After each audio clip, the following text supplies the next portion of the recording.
I think we have to always keep looking at the positive side. A lot has been made about me being just the third woman. Very little has been said about the fact that each of the first of the three women were always the only woman alive, right? And so that carried a lot of pressure on each of us, I think, to be the only woman alive with this award. But now I like to point out that I went from being the third woman to one of three living, okay? And so that's quite a change in the few years since I've won. And I do think we've had more opportunities, and certainly growing up in the 70s when we had Helen Reddy singing, "I Am Woman, Hear Me Roar," I think a lot of us felt it was our time and we got to move forward.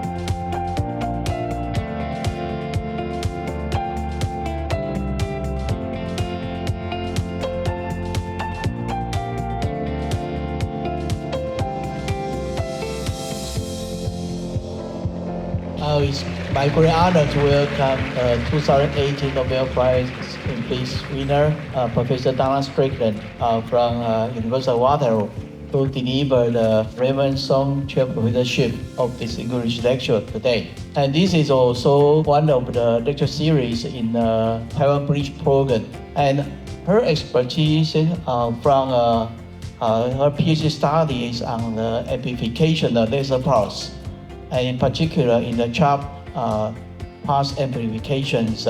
And she developed the amplification of high-power ultra-phased laser pulse. And that has great applications in material processing, semiconductor manufacturing, and also medical device, and for the medical surgery tools. That's had a great impact for our daily life. Also, her study to overcome the traditional limitations on laser physics, in particular that she can amplification of laser pulse in very short times, and that's a great invention.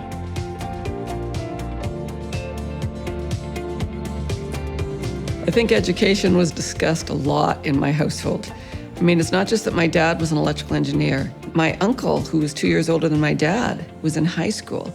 In the town they grew up in, they didn't even have the last year of high school to go to university because no one was expected to go to university in this town. I think my mother and her sister were probably the first two women to go to university. You know, it was a farming village, and they both went off to university because their father saw that it was important, even though he was a farmer himself. And so I think it was discussed a lot about how education brings opportunities. And so I think that was a very big part of my upbringing.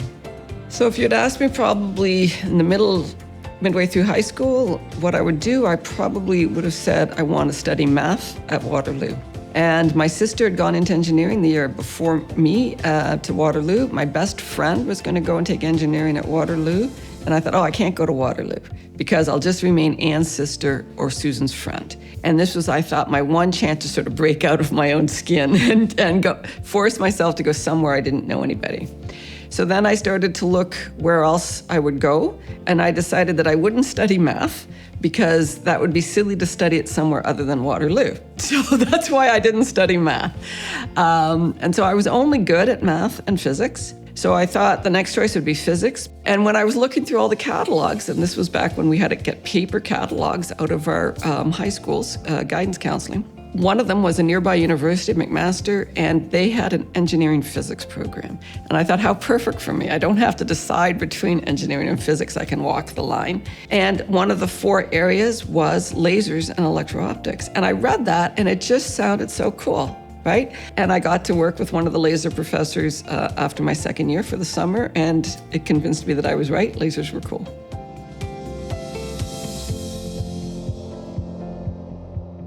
I considered quitting twice during my PhD, and I seriously considered it. I remember being home in my hometown and really thinking about it, and still deciding that I didn't know what else I would do if I quit, so I might as well go and finish my PhD. I don't know that I've ever wanted to quit since then. Okay, a lot of me is made about my Nobel Prize winning work being my first paper, but I was in my 4th year of my PhD, so that's how many failures I had before I finally got to this one. I think you do have to have persistence. I do say this to any student who wants to work with me, that's one of the things that you really need. I think especially for experimental work, but when we turn our lasers off, every morning we have to make the laser work the way it did the day before. And that's about 90% of the effort. And we only spend at the most 10% of our day on the experiment. And so that takes a lot of perseverance to keep yourself going. And of course, so many times it can break and you're way back at the beginning and starting again.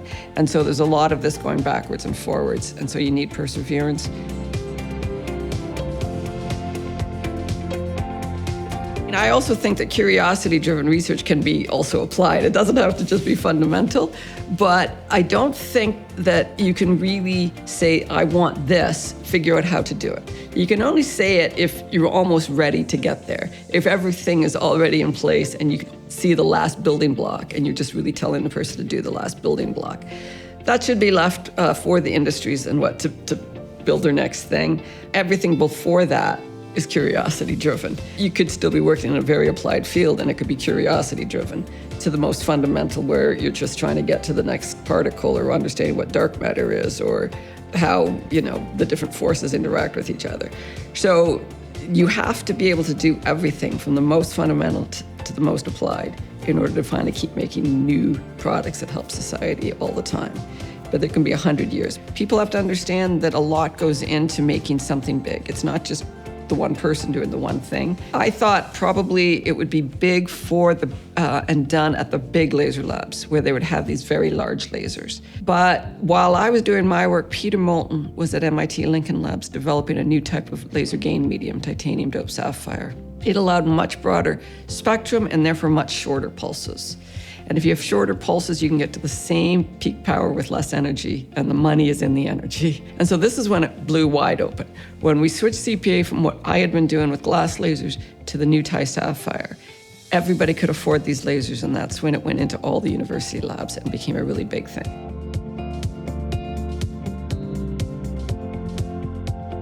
I am dismayed that in North America, we thought we had eradicated measles, and now we had people die this year of measles again. And I think that is a real shame. And it's a shame because people are listening to the influencers in social media and not to scientists. It came from a bad piece of science, which I'll explain in the talk, but the scientific community quickly realized it was bad science and corrected themselves. But somehow we can't make the public hear us. So we are going to have to find ways to use other communicators or different communication strategies to get the world to know the difference. But we all really make decisions based on what we feel in our heart and soul and not with our head. And so the science community is going to have to get into people's heart and soul about these things, not just talk to them through their intellect. And so that's what we're going to have to figure out how to do and what kind of help we need to do that.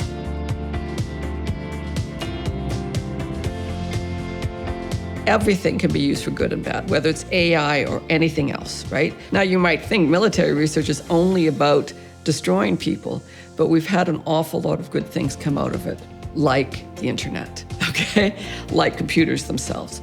And so we benefit from research of all types. We need it supported, and so sometimes there has to be a threat to make governments want to spend money on research. So every step, we always get scared about the new technology. And eventually we learn to live with it and like it. But everything can be used for good and everything can be used for bad. And it's up to society to set the guardrails. And it's up to our governance, our leaders, to set listen to the ethicists, know what's right and wrong, and set the guardrails for society so that we use it properly and not improperly. You show us about a lot of research that change our lives. If research that has nothing to do about our life is not necessary or invaluable, do we have to do the research that It's valuable? is not? Yeah. I think what I was trying to point out, though, is that it really took thousands of scientists over lots of years to do that research. And most people don't get credit for it. Okay? I talked about the internet and fiber optics. It took a lot of people a long time to figure out how to get the transmissivity, no losses along those fibers. A lot of people had to figure out, from a chemistry point of view, how to get all those impurities out of the glass. Other people had to figure out how to make the drawing tower so you could pull kilometers of fiber that stayed the same size. Other people had to figure out how to change the dispersion characteristics and how that would make the different claddings work. And so look at how many different things of science went in, and each little piece is important. This is why everybody should find out what they really want to do, and you have to accept that you're only one piece of the whole puzzle. But each of these pieces are really important. We couldn't do what we do without everybody doing their little piece of the puzzle.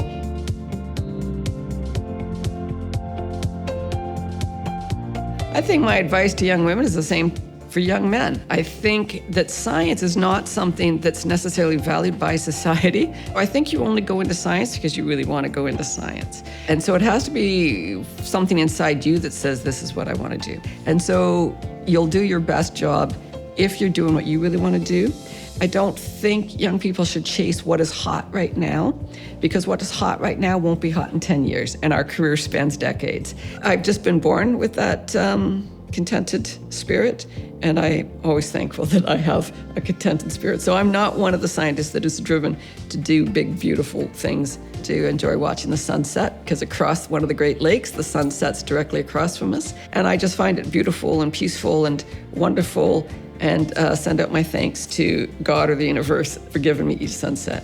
There's beautiful scenery everywhere. You have to know where to look for it and decide that what you're looking at is beautiful, right? I think there's all times when you struggle with your path. I think, again, most of you should calm down. I remember telling my own daughter at some point in her undergrad, just go for a walk up the mountain. And you do have beautiful mountains right here in Taiwan, just like they did in Montreal. And I said, just go for a walk up the mountain and calm down. And remember that we do get to do interesting jobs, and that there are jobs out there. They're not necessarily in the academic world, but I mean, you have a great industrial base here. I think everyone in the world knows about TSMC coming out of Taiwan.